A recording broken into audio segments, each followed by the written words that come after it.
What is up, guys? Welcome to this week's video. There are 7 weeks left to Boston now, and things are getting real. Y'all have already gotten to see me train during the peak mileage phase these past few weeks, so now sounds like a great time to dive deeper into the coach that has me running these diabolical workouts and long runs. So this week, I'll be answering all your burning questions, such as what have I gained or learned so far with this coach? What does the weekly and overall structure look like? And why am I putting my Boston into the hands of this man over my own? And also, most importantly, how do I get my hair to look like this? But before we get into all that, allow me to get situated here. And in the meantime, roll the intro.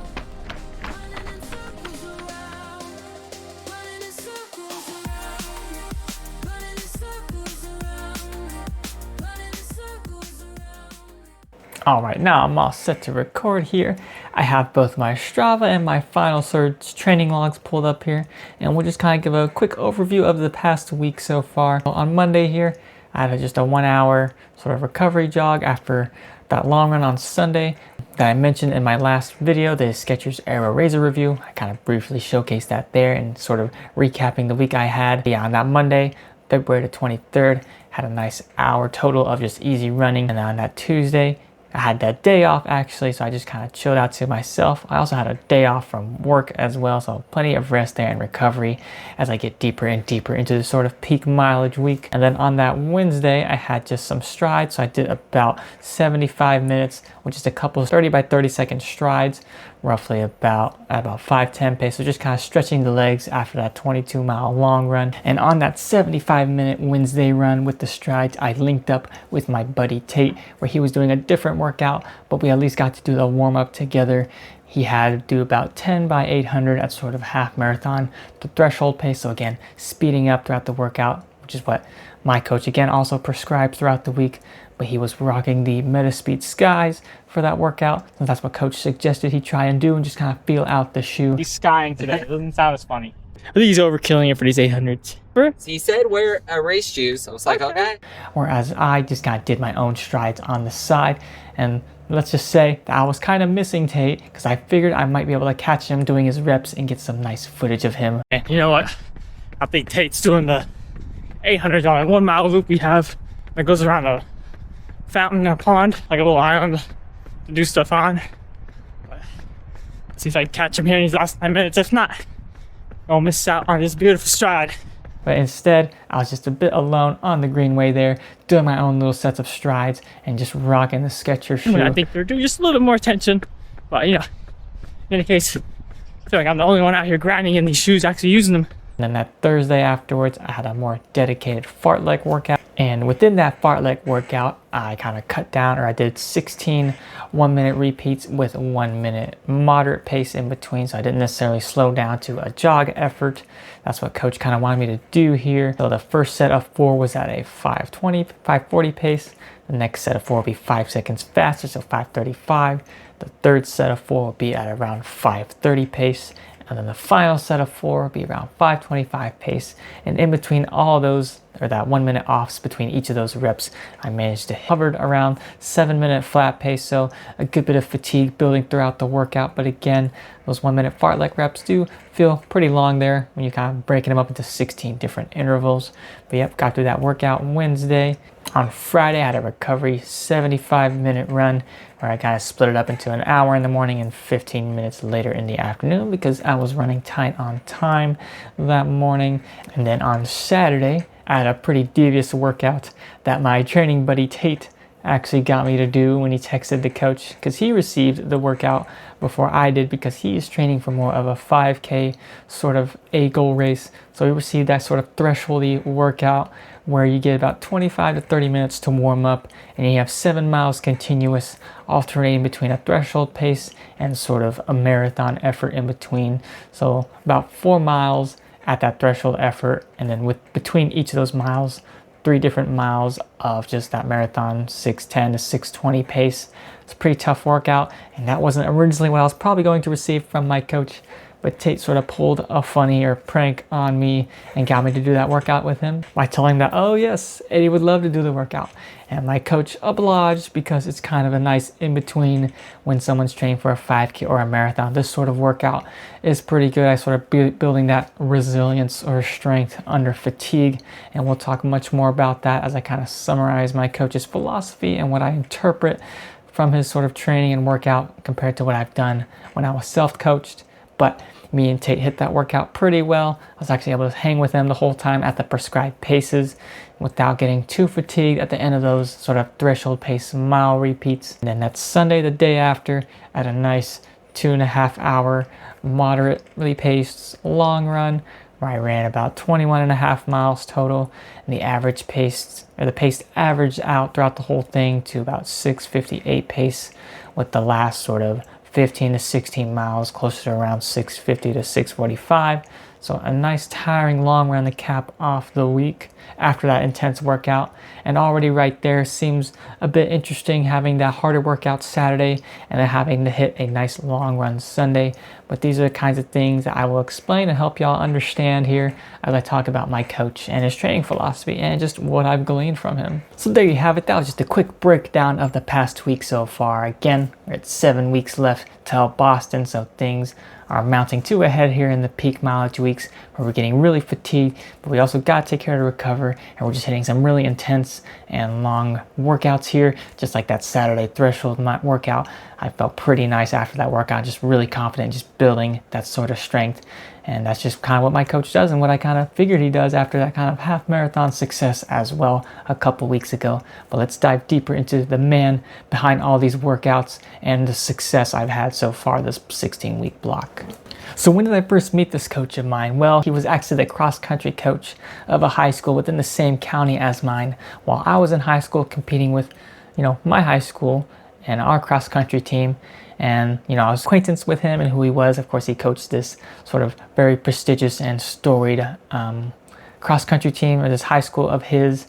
The team's actually come on the podium multiple times in the state cross-country tournament, even won a couple times in the large school division, as far as I know. So to me back then in high school, he was just sort of this kind of mythical or sort of just legendary kind of prestigious coach who just knows so much and is able to whip his teams into shape and get them really strong for cross country, because that has much more demands than simply kind of being able to run quick on a track with those sort of undulating terrain and just the hilliness. So he knows how to get his athletes strong, and that's just kind of all I knew about him when I was younger and in high school. But of course, it's been a couple years since then. Since high school, we were about 8 or 9 years removed from that now. And I've kind of reconnected with him after he started coaching my friend of mine that I run a lot with, my friend Tate, as I mentioned earlier in the video, and who I introduced on that Wednesday workout earlier. But he coached him to a different marathon last year where he ran 2:36. He also coached a different friend of mine. He was a grade above me in high school and went to the same team as me, or the same high school as me. And he coached him also to a 2:36 marathon at that same race as Tate did.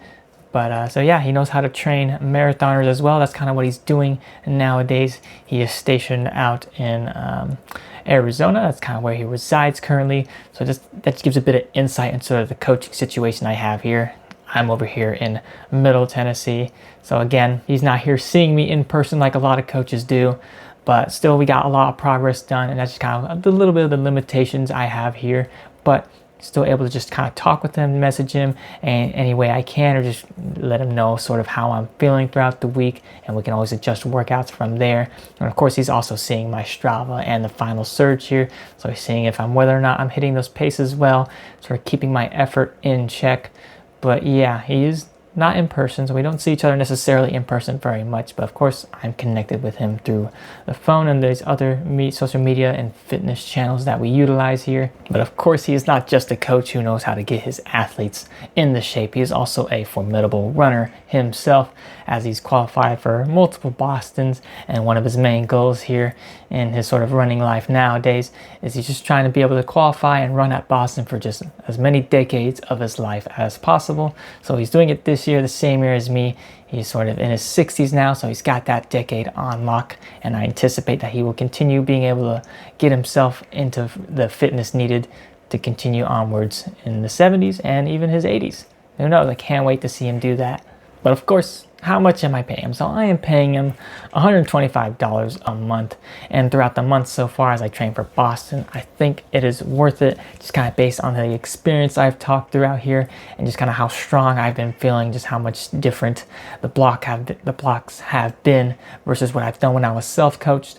But again, I think he has a lot of valuable information. He's super experienced. He knows how to get his athletes strong. So I think there's a good bit of value here at $125 a month, even if you're not necessarily seeing him in person and him seeing you run in person. He still takes the time to just be able to put together workouts that will work the best for you and for me, and just kind of any parameters you might set. When I first came up to him and talked about, hey, I want to train for Boston, you got my friends pretty fast here, and I want to shake things up and try something different, kind of be able to take myself to the next level beyond what I can do with my own sort of self-coachness or self-coaching methods. So yeah, I hit him up on his phone, just kind of start texting him and talking to him on a phone call, or talk about, hey, here's my mileage that I'm used to, here's my PRs, here's what I want to do. Usually I like to do it in this many weeks, however many weeks you want to set. I told him, hey, I usually like to do 16-week blocks. I feel comfortable with that. Some people might prefer longer blocks. My buddy Tate, again, prefers kind of 24-week builds, which seems to me a little too long. But again, he's pretty flexible. You can give him sort of parameters and kind of like, oh, what's your peak mileage? What kind of mileage do you want to hit? I told him, hey, I've managed to get kind of close to 80 miles before, so that's kind of what I want to hit at those peak weeks. I don't necessarily want to chase sort of 85 or 90 or even 100 miles. I don't think I'm needing that yet necessarily, but we are getting up to the 70s now. So like I said, that's kind of where I want to peak. That's why I let him. So of course, during that base phase, we just ramped up the mileage, and so he's gotten me ready for these peak weeks here. And I've been feeling pretty good after just back-to-back weeks of intense long runs and workouts. So I guess the easiest way to kind of demonstrate what I've kind of learned and what difference his coaching kind of makes for me is to kind of compare it to what I used to do on my own with that sort of Hansen's method that I talked about within my first introduction video. So with the Hansen's method, I usually had, again, those long runs every other week, kind of getting longer and longer, all the way up to 20-mile long runs. Of course, they were usually at a same pace. Of course, I modified the plan every so blocks where I might do some marathon paced effort within those long runs. But I also just kind of stuck to the same Tuesday, Thursday workout format, where Tuesday would be kind of quicker intervals, like kind of 5K to 10K pace, where that'd be 6 by 800, 3 by mile, 5 by 1200, stuff like that. And then on Thursdays, just sort of a longer marathon pace tempo. So I was kind of holding that same pace, that marathon goal pace, for up to 6 miles, and another 3 weeks go up to 7 miles. 3 weeks after that, move it up to 8 miles. So again, all those workouts and sort of marathon pace long runs were kind of spent a lot of time at that same pace.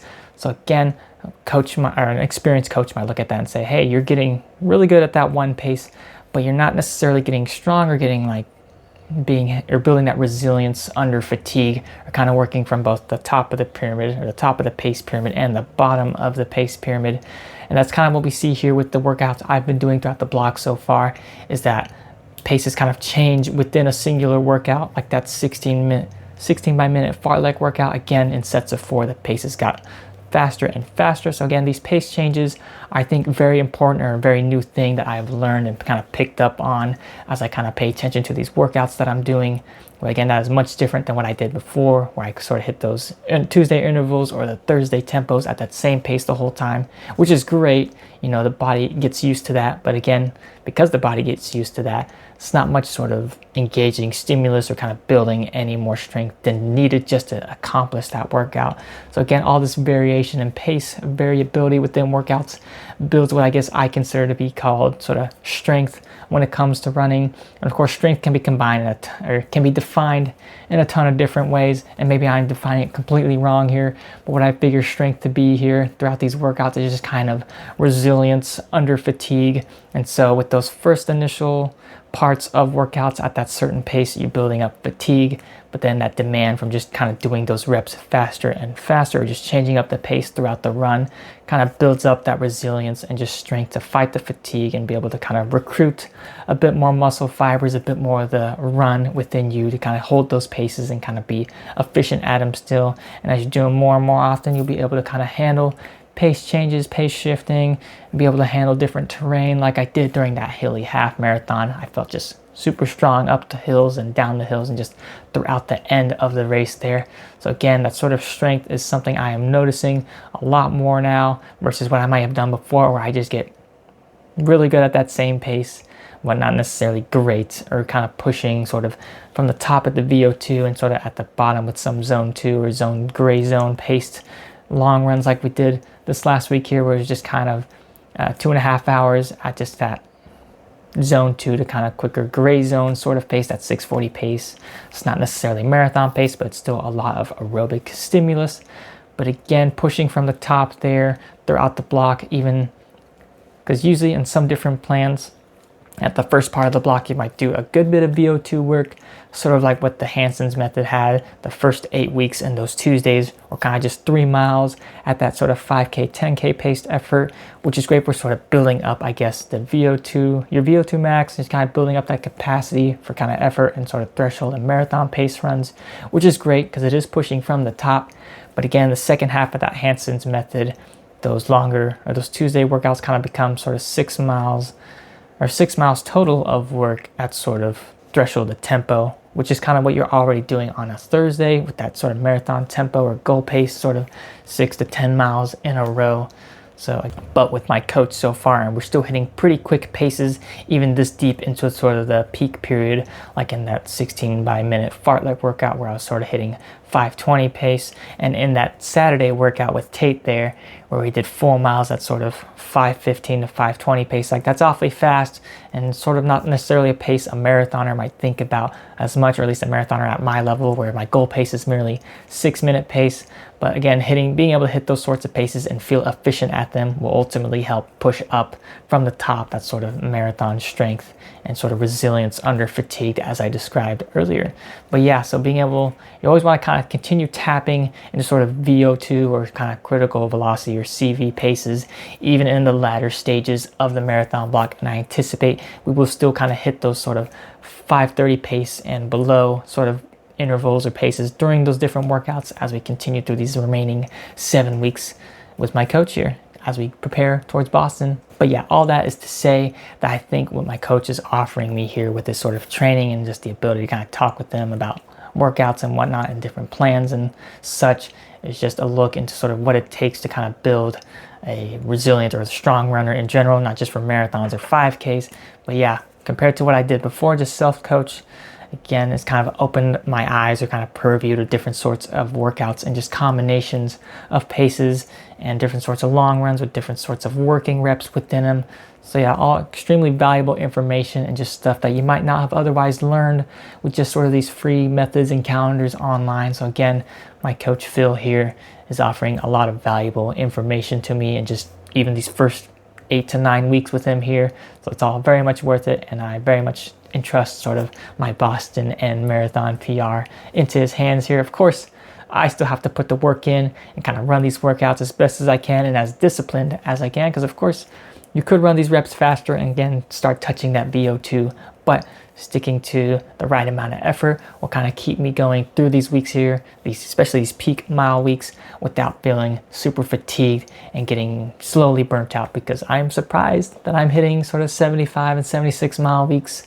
I've actually nearly ran 150 miles within 2 weeks, and I feel pretty great. I'm feeling pretty awesome after my long runs. I'm able to kind of keep the energy up at work afterwards on a Sunday shift. So very much seeing a night and day difference sort of versus when I was self-coach and my motivation, and with my coach Phil here and sort of my hunger to kind of keep going, to keep working at it. All these sorts of successes during workouts are kind of encouraging me to keep going, to keep moving along with this instead of just saying, oh, great, how much longer, right? So that's just kind of the feelings I get throughout this work. And again, it all makes it worth it to kind of hang with Phil here and have him coach me up to Boston. So yeah, thanks for watching. See y'all next week.